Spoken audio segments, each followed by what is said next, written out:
On this episode of Hudson Valley Hustle, I'm joined by Harold Roman of Hudson Valley Power Washing. This guy is in the business of transforming people's houses, from power washing to Christmas lights. Started off as a side hustle. Now it's a thriving business with several employees, 5 years in. Hope you enjoy the interview.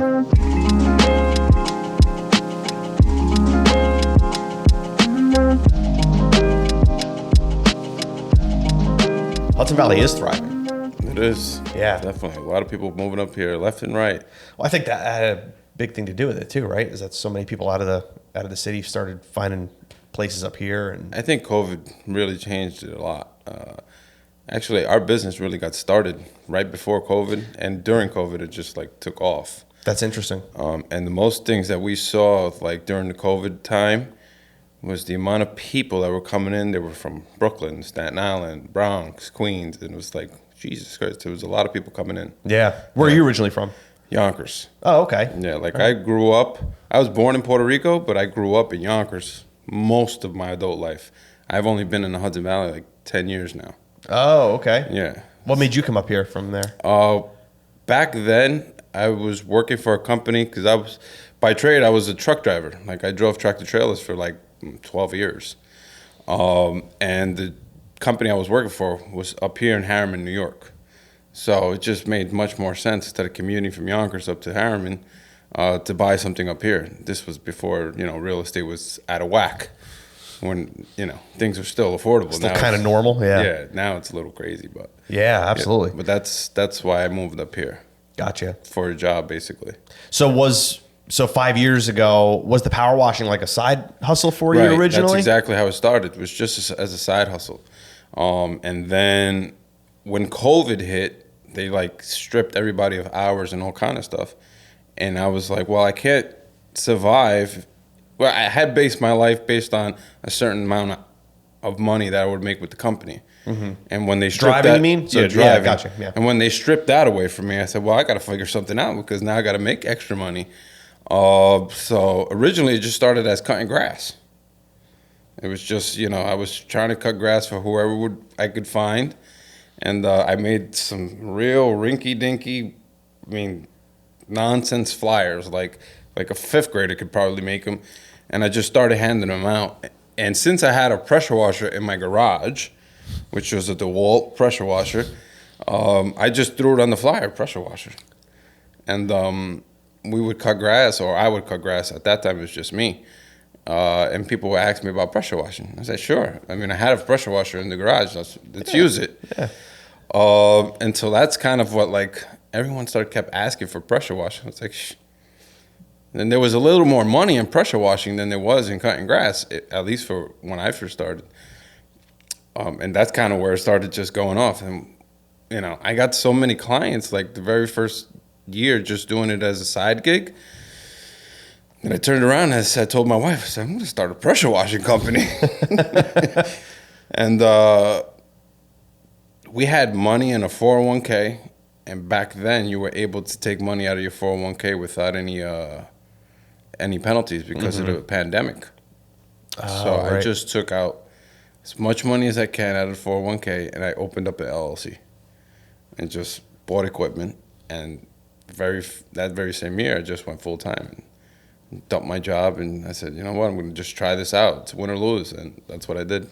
That's awesome. That's realistically exactly what I did. That's awesome. Yeah. So where are you guys at now? So it's not just you, I assume, anymore, right? No. So now, when I started, it was just me and a pickup truck. Now it's me, 3 trucks, 1 office staff, and 3 full-time technicians. So it's like 5 people altogether that work on a daily basis. That's great. And 3 trucks that go out. The 3 trucks don't go out every single day.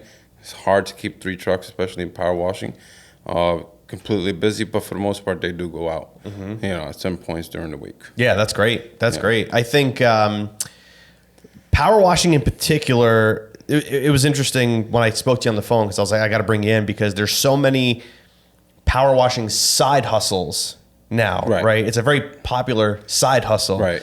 I want to know what's the difference between the side hustle and what you guys do, because you guys do this. This is your full-time thing. This is not the side hustle anymore. So what took you to that point of like, hey, I'm just using this as some side money, which a lot of people are doing. And that's okay. So there's a lot of competition. Yeah. What's the difference between that and what you guys do? I think the difference between the guys that do a side hustle is a lot of the guys have a great job. You know, they're cops, they're firefighters, or they work for the county. And they don't want to leave that that cushion and that pillow of the good pay, the good benefits, and all that stuff that comes with those kind of jobs. Versus, you know, people like us, we just have to go for it all. And that's the difference, really. It starts as a side hustle, I think, for just about anybody that gets into the power washing gig. But it just depends what you really want out of it, you know. So I saw something bigger than what it could have been. You know, from day one. I was like, well, this could be something very lucrative. And I just decided I wanted to go all the way in. And that's kind of like who I am anyway. Like when I was working for a company, you know, I was embedded into their culture, embedded into how they do things. I was just like, I was all in. So when I did the same exact thing that I would do for them, only thing I did it for myself. And that's kind of like, that separates me.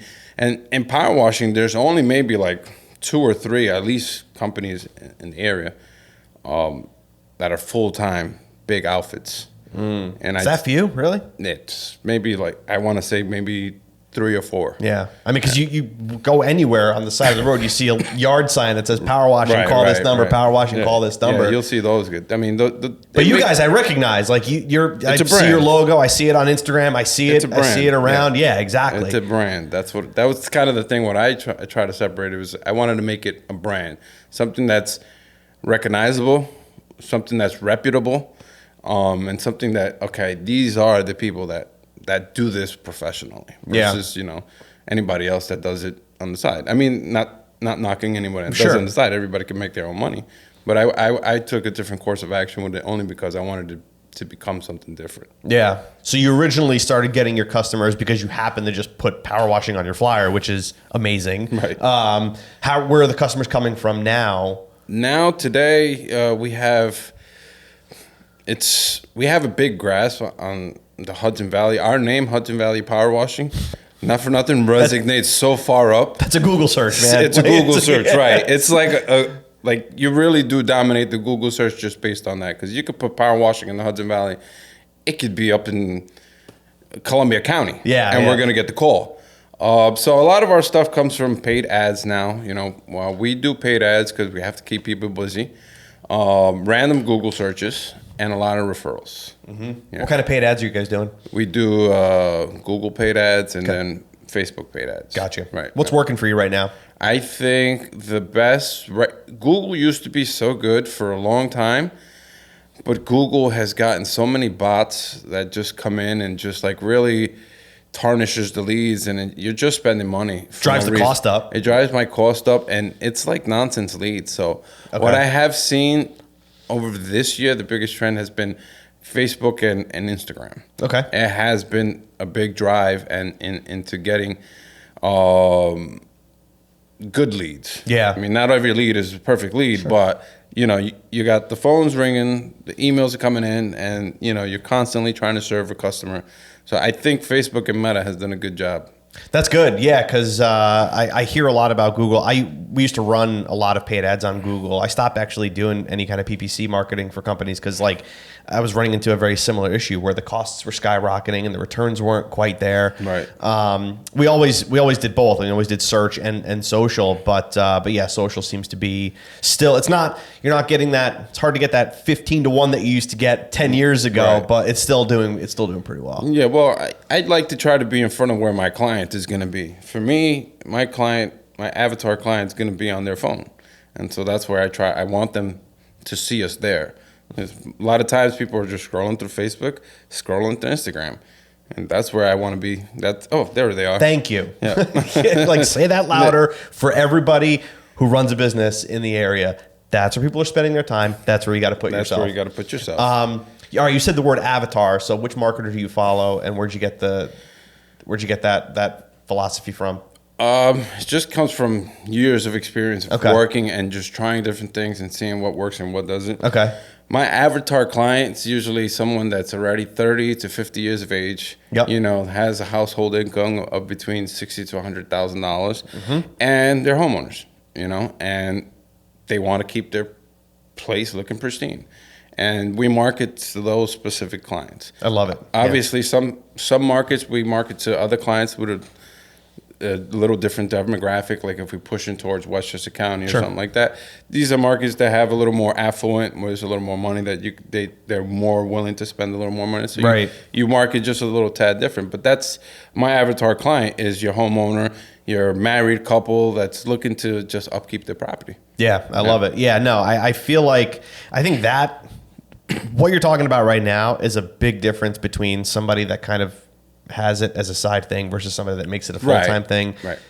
Marketing's everything, right? Marketing's everything. If you're not doing it, if you're not doing it correctly, you could just stay Stagnant. small, right? Like, Stay it's just, stagnant. Or you could just be spending money and not get any return on the investment. that happens and that's too. that's the biggest thing, because I did that for many years. I didn't understand advertising and marketing, and I didn't know how it works. I would just throw money at it. Let's see what happens. See what works, yeah. See what works. Okay. And then you find yourself. but that's okay. You have to Yeah, learn that way. of You got to course, taste yeah. it. Like, you got to still Yeah, understand. For Yeah. sure, yeah. You got to taste it and you got to try it out. Yeah. It sucks, but that's the only way you learn. Yeah, exactly. But yeah, I mean, here you are 5 years later, you're doing something right? So I would hope so. So you used to be pretty much solo to now having a good sized team. Yeah, crew guys. Yeah.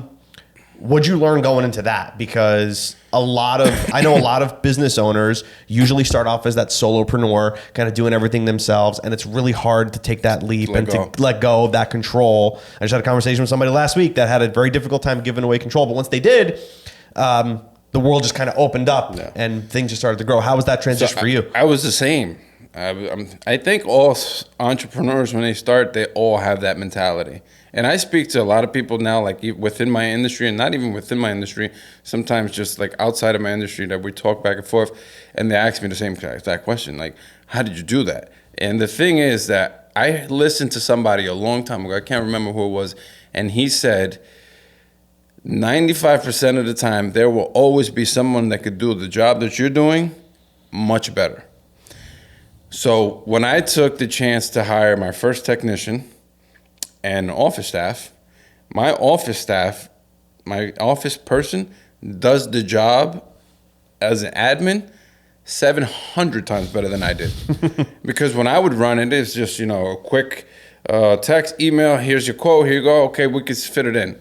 When my office staff came in, she was able to put this down to, okay, point of contact, date, how we're getting paid. It's like a series of steps before we actually show up and do the work. Yeah. So you have a system in place and somebody that's able to, that's their job to handle that system. Yeah, they came up with the system because I gave them full control of That's great. to do it. I said, you know what, just do it and let's do it.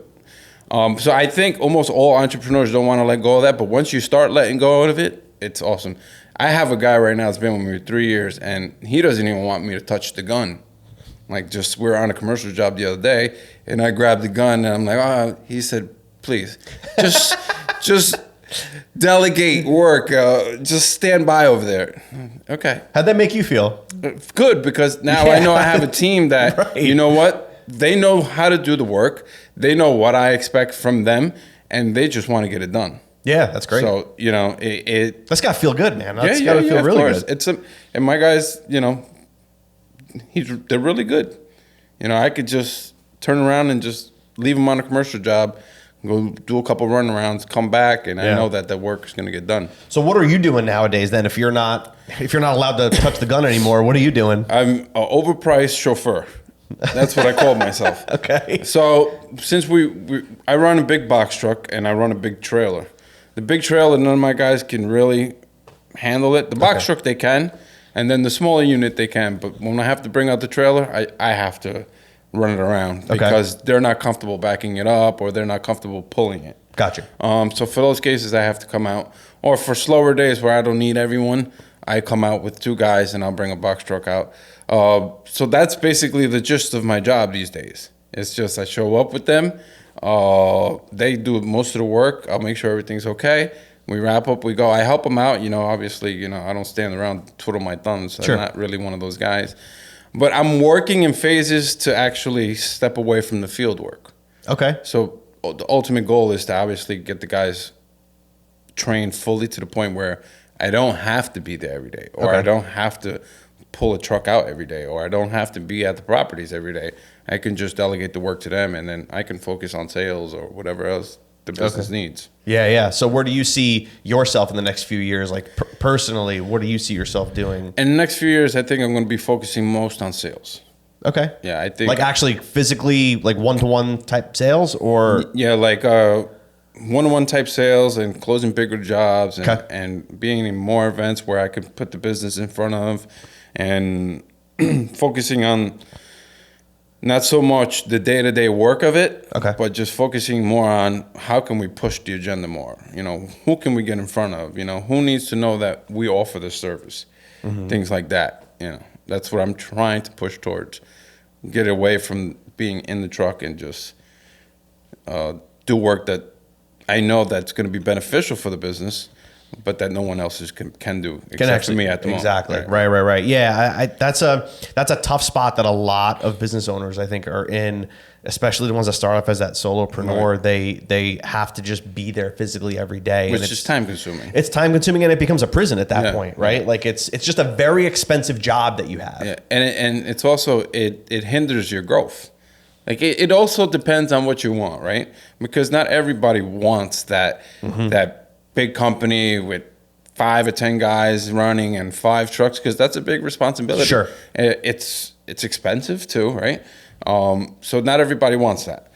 For the people that do, like myself, or like anybody else, or that they have a bigger vision for whatever that business is, then they have to start taking that step back and start focusing on, like, okay, how do you push your agenda to make it exactly what you envision it to be? Yeah. And so, it's a tough task to do, but it could be achievable. Of course, you got to yeah. have the right people in place. Yeah, that's huge. How are you? How'd you find your team? And It's the craziest thing, bro. So when I first, my first initial hire was my oldest son. okay. But he's military, so he got deployed.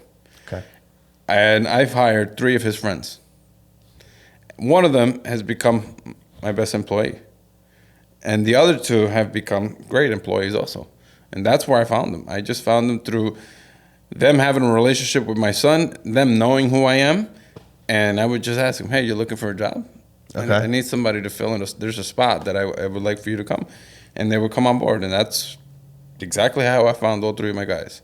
That's wild. Yeah. Because I'm telling you now, man, I'm sure you hear it. From I hear it all the everybody. time. Can't find help. Can't find help. Can't find help. Yeah, I hear it every day. It's amazing that I hear that, because I have 3 guys that are the most hungriest kids you'll ever meet.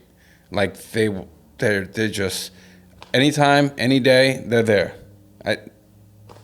Hold on to them. Oh yeah, I do. And I take good care of them. We have slow periods and slow times, and I try to take good care of them and make sure that they're well compensated some way, somehow. Yeah, it's super important, man. It's because it's very difficult right now. That's what I hear, and for every industry, man. It's for not every just, industry, yes. Doesn't matter what you're doing. And I hear this, from other guys too. Like, how do you hire these guys? Where do you hire them? I got lucky, I guess. I'm not sure. But I gotta get. Well, you're doing something right because you're keeping them, right? Like Yeah. that's important too, right? Yeah, definitely. So you're definitely doing something right on that point. So you say you like to keep your guys busy even when things are slow. The other thing that was interesting to me about your business is that we live in the Northeast, right? So I'm sure you're not power washing in the middle of January. There's some companies that do, but not ours. Yeah, I'm sure it's definitely a different animal, right? But you guys do the holiday lights. The holiday lights. Right.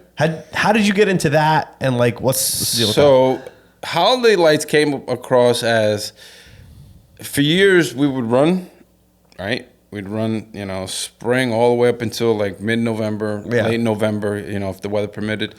And we make all the money, and then we just blow all the money, right? Because like from December to March, it's just a 3-month period that you're just running through money. I mean, all the bills, none of the bills stop. All the bills keep coming. You know, your insurance for your trucks or your equipment or your shop and all that stuff, you still had to pay it.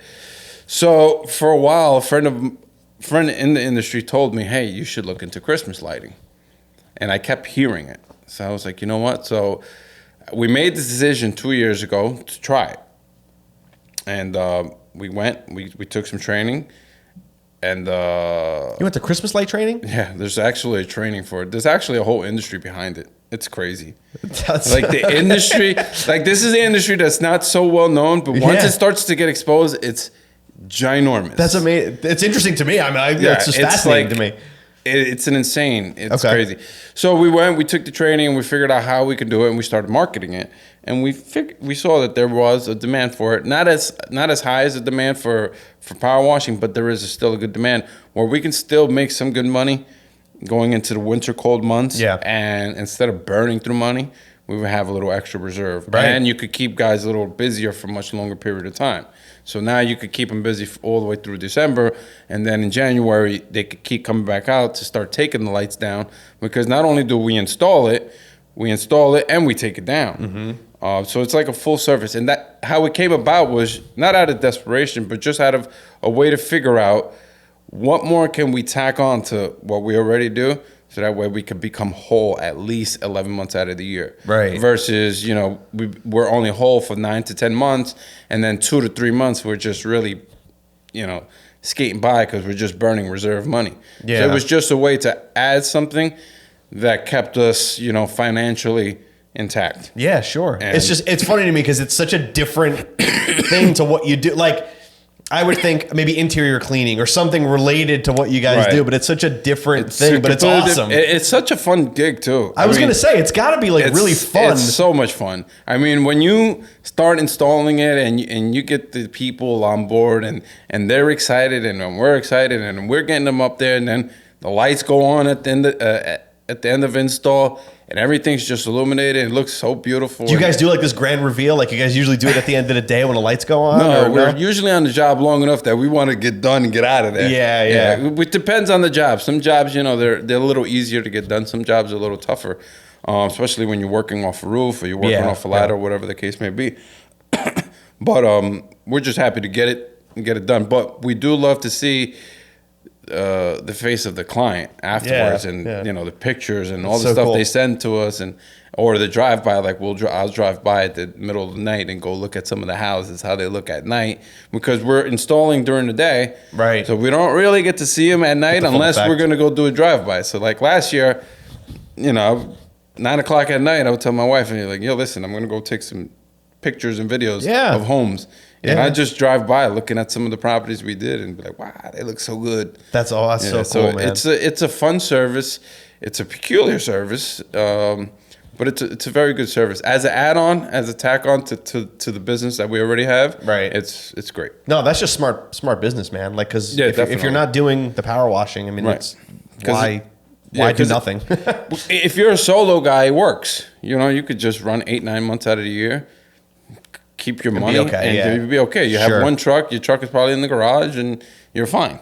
When you get to like where I'm at, you have to try to like evolve and push the agenda a little more. Yeah, no, that's great. Not to keep asking the questions about the Christmas lights, but do you guys supply all that stuff? Like, do you supply all the, what do you do? So the Christmas lights, the way it works is it's basically like a lease program, right? Okay. We supply everything, whatever it is. Lights, decorations, wreaths, garlands, every single thing. We provide it. We install it, right? Based on design, based on... you guys design it too? Or yeah, we'll design it for the client based on design and based on budgets. Yep. Based on what the client's willing to invest. And then we install it, and then like mid-season, like say a strand of lights is gone and you can't get it on, or the timer's not working, you give us a call, we come out, we rectify that situation. And then at the end of the season, we come back out and we take everything down. Like we were never there.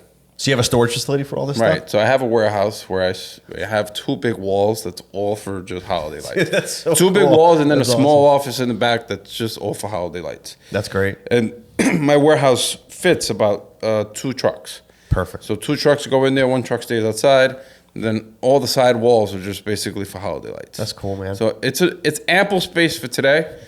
Yeah. I don't know if 3 years from today it's going to be that's okay. enough, but that's good though. That'd be a good problem to have. Yeah. Do you own the space or is it? I rent it. Okay. Yeah, it's a lease, but the landlords are awesome. They're great people. Yeah. That's good. Yeah, find good people. That's good. Yeah, I was just curious because the real and estate it's hard to get a lease for commercial property these days. So is it really? I thought it would be an easier time because there's less offices, less office workers. But I don't know, unless it's a different type of commercial space.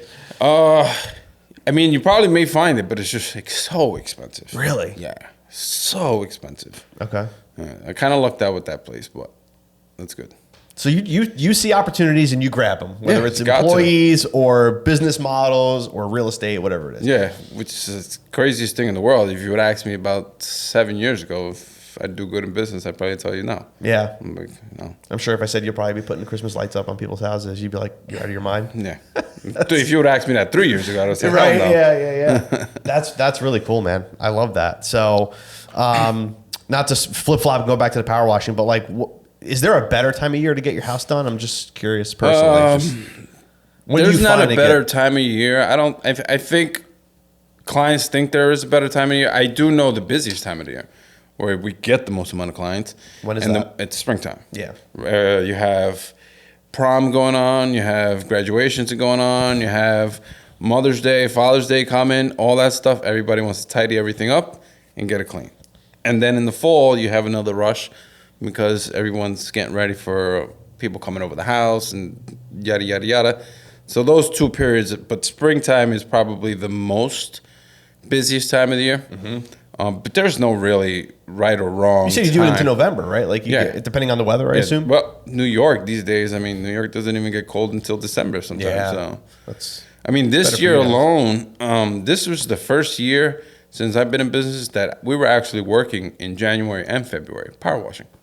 Nice. Yeah, it was a warm winter. We had no snow. It was in the 40s. I was playing golf in the winter outside. It was awesome. So, as long as the temperature is 40 degrees and something's dirty, we can come and clean it. That's awesome. That's good. So, but there's no right or wrong time to do it. It's just all preference. When do you prefer to have it clean? Gotcha. Yeah. Yeah, because otherwise you'd be busy for a month. And then right, exactly. That's cool, man. So any advice that you would have for somebody that's maybe doing power washing as a side hustle right now that kind of wants to take it to the next level, or any solopreneur right now that has a side hustle that wants to take it to the next level? What would you say to somebody like that?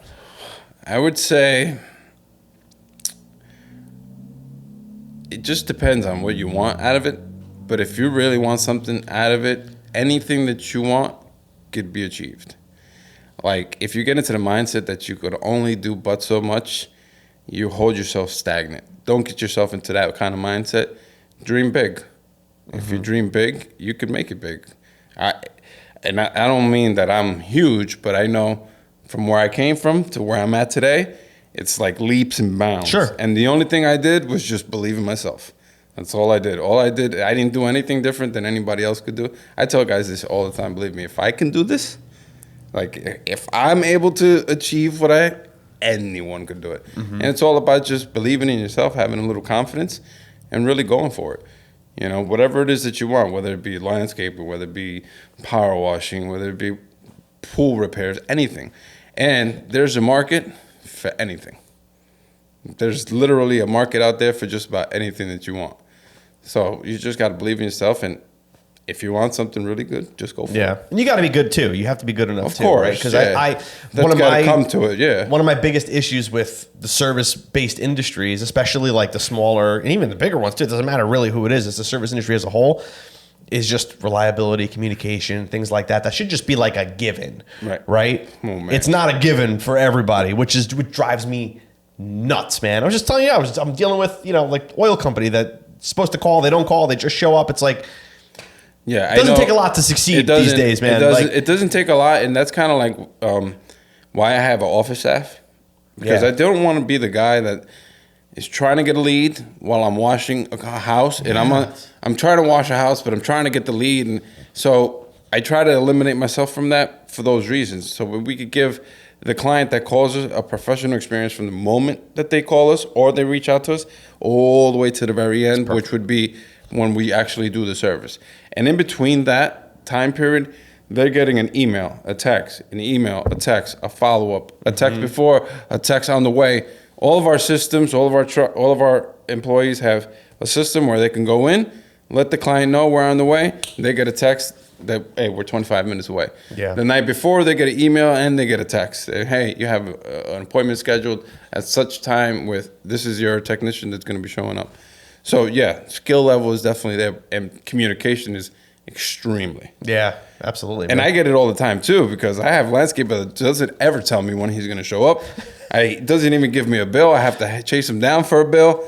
Like certain things like that. I'm like, Jesus, we do things so different. Yeah. Because I want to give the customer a professional experience. I want them to understand that, yes, we're a power washing company, and maybe power washing is not accepted as a profession as of yet, but we are a professional, legitimate company, and we do everything professional. I love it. Yeah. That's great, man. That's good. And that's kind of what's going to stay, separate one from the other. Of course it's going to, especially now. And again, you could throw a stick, hit a power washing company now. It's wild. And I think like the TikTok side hustle, like The hustle YouTube culture, it was dude. the YouTubes. It's unbelievable. It's like, the YouTube, man. It's like, oh, you want to make money? Go buy a power washer. Yep. It's like, That's okay, it. it's not that simple. No, it's not. Okay? No, Like, the systems are not that simple. I mean, if you cut it down and break it down, yes, it can be that simple, but it's not that easy. yeah. If you want to do it at your level, it's not. It's not that easy. No, it's not. It takes a lot of hard work. Look, I don't sleep. I'm up. I'm up at 5:30 in the morning most days. I'm at the shop by 6:30 in the morning. We don't roll out till 8 o'clock. Yeah. But I'm up there 6:30 in the morning because something has to get done. Something has to be sure, and I'm the guy that has to make sure that we're ready for the day. And so that's every single day. So that's not for everybody, man. That's not for everyone. That's not I know for that for a everybody. fact. Yes, So- that's a very tough gig to do. Yeah. You leave at 6:30 in the morning. You don't get home till 7 o'clock at night. This every day. Yeah. But I live for this. This is what I do. I love it. I enjoy it because this is, it has become a brand that I love. It's had become something that, I'm a part of. I got amazing people with me that are coming along with the ride with me. So I love what we do. Sometimes it's tough, but for the most part, Yeah, I mean, it's what we do. It's a given, man. It's not going to be sunshine and rainbows every day, but No.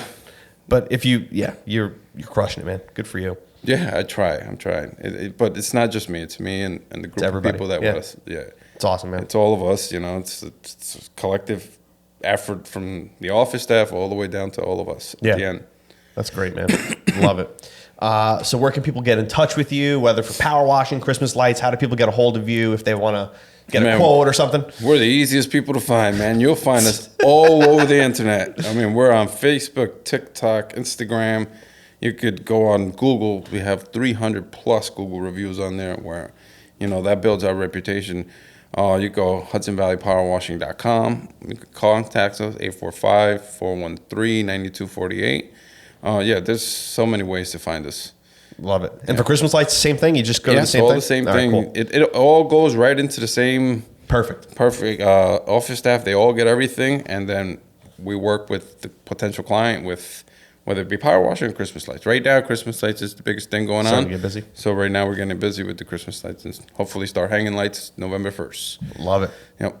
Cool, man. Well, thanks so much for coming on. Love your story. It was a pleasure. Good luck coming with on. everything. Yeah. Yeah, and definitely. good luck. We'll see you soon. Definitely. Thank you so much. Appreciate it.